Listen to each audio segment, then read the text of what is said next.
Brand Erigo dan The Good Snap paksa karyawan pilih resign atau ganti rugi puluhan juta. Beberapa hari lalu, Twitter rame nih sama skandal Erigo dan The Good Snap karena cuitan akun @dialarasatip soal 30 karyawan yang dipaksa resign atau ganti rugi sekitar 30 juta per orang karena barang minus. Sebenarnya sih akun ini nggak spill brandnya, cuma netizen langsung menduga kalau ini ulah Erigo dan The Good Snap dari surat yang dilampirin. Jadi awalnya di 19-20 Oktober, store mereka ngelakuin stock off-name dan ditemuin ada minus barang sampai 1.000 lebih. Tim operasional toko pun jelasin beberapa faktor yang bisa bikin barang minus. Misalnya faktor eksternal, pintu keluar masuk sensor matic error. Terus faktor sistem yang nggak motong quantity pas transaksi tapi sistem selalu balance. Dan mungkin juga faktor internal, karyawan ambil barang.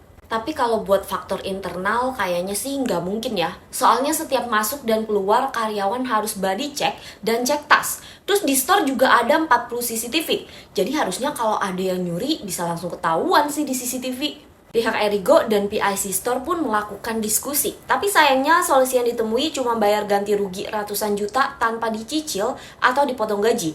Nah, karena nggak bisa ganti rugi, pihak Erigo minta PIC mengundurkan diri dengan surat pernyataan kalau dia mengundurkan diri tanpa paksaan. Selain PIC, karyawan store juga diminta buat ganti rugi puluhan juta tanpa dicicil atau resign.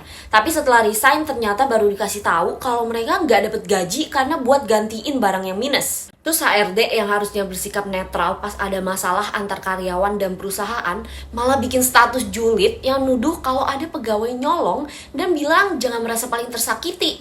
Sebenarnya ini tuh agak aneh, kalau emang ada karyawan yang mencuri, kenapa nggak satu orang aja yang diproses? Kenapa semuanya kena imbas?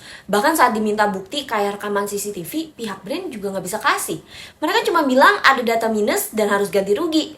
Sampai sekarang sih pihak The Good Snap dan Erigo masih belum kasih penjelasan resmi soal hal ini. Bahkan founder The Good Snap ngakunya belum tahu dan masih nunggu penjelasan dari direksi. Tapi aneh nggak sih, masa diminta resign terus gajinya nggak dikasih dengan alasan gantiin barang minus? Padahal gaji kan hak karyawan. Terus gaji 30 orang itu juga nggak bisa nutupin kerugian brand. Kalau menurut kamu gimana? Komen ya.